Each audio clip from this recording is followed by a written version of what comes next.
E aí pessoal, tudo beleza com vocês? Aqui é o João do Megamed e hoje vou falar sobre aterosclerose. A aterosclerose é um tópico que fica dentro de arteriosclerose.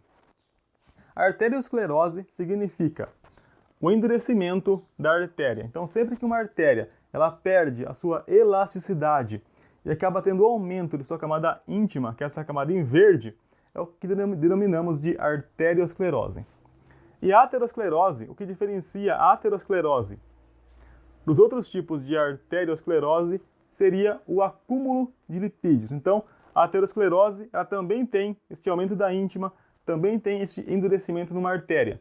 Porém, na aterosclerose, você tem um acúmulo de lipídios, de LDL, de gordura, ali próximo à camada íntima.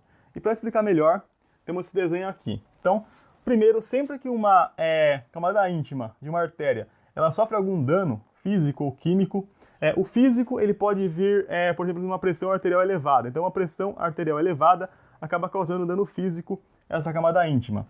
E o químico pode vir, por exemplo, de alguns produtos químicos que vieram do tabaco, do cigarro. Então, teve o estímulo, a camada íntima aumentou. Ela aumentou, até ela se proteger.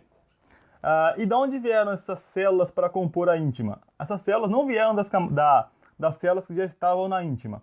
Essas células vieram da camada média. Então, a camada média em vermelho gerou as células para a camada íntima. Então, as células da camada média, que está em vermelho, migram da camada média para a camada íntima e aumentam a espessura desta camada íntima. E então, isso daqui seria comum a todos os processos de arteriosclerose. E agora, na aterosclerose, temos essa massa aqui, que é o acúmulo de gordura que eu mencionei antes. Esse acúmulo de gordura, ele é formado basicamente por macrófagos que absorveram esse lipídio, que absorveram esse LDL, essa gordura, e se tornaram células espumosas. Então, eram macrófagos que estavam ali no local, eles absorveram gordura e se tornaram células espumosas. E essas células espumosas é que formam essa massa de gordura de LDL.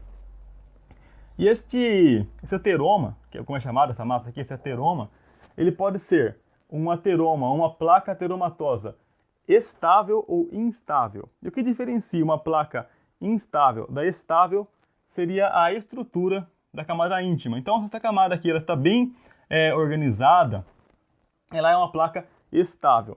Se ela tem alguma rachadura, por exemplo, rachadura entre aspas, ou se ela está instável, ela seria uma placa instável. Então, se ela tem uma grande chance, não está bem organizada essa camada íntima, você tem uma placa instável. Se está bem organizada, você tem uma placa estável. E quando a placa ela é instável, ela pode gerar algumas complicações, como por exemplo, o AVC e o infarto agudo do miocárdio, o IAM.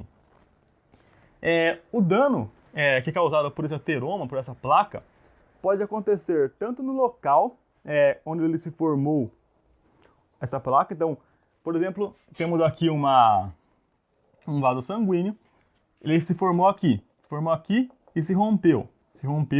Ou ele pode bloquear esta parte, já no mesmo local onde se formou a placa, e causar o dano, ou ele pode se formar em um local, se formou aqui, eu tenho aqui a formação da placa, ela se rompeu, só que a artéria ela era grande, ela não conseguiu, ou seja, o trombo não conseguiu fechar totalmente a artéria, e ele se soltou e foi para a corrente sanguínea. Então soltou um pedaço aqui, um êmbolo, vai para a corrente sanguínea.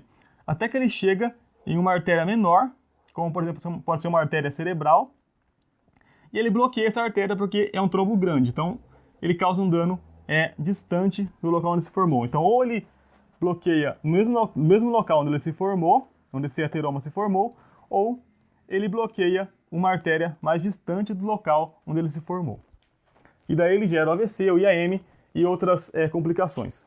E agora, pessoal, falando dos fatores de risco que podem levar à aterosclerose.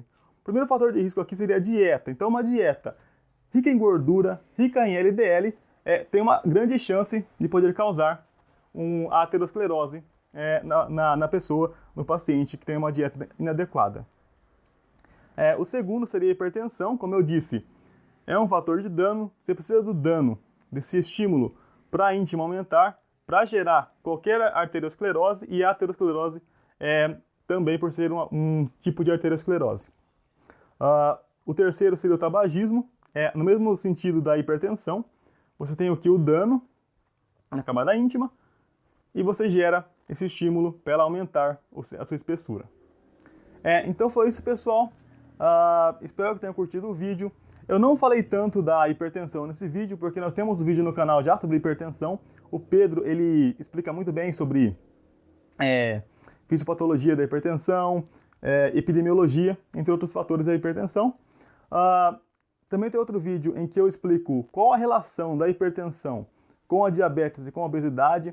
Então eu vou estar deixando esses vídeos, os links desses vídeos na descrição. Se você se interessou, vai lá, acessa esse vídeo. É isso aí, valeu e até mais.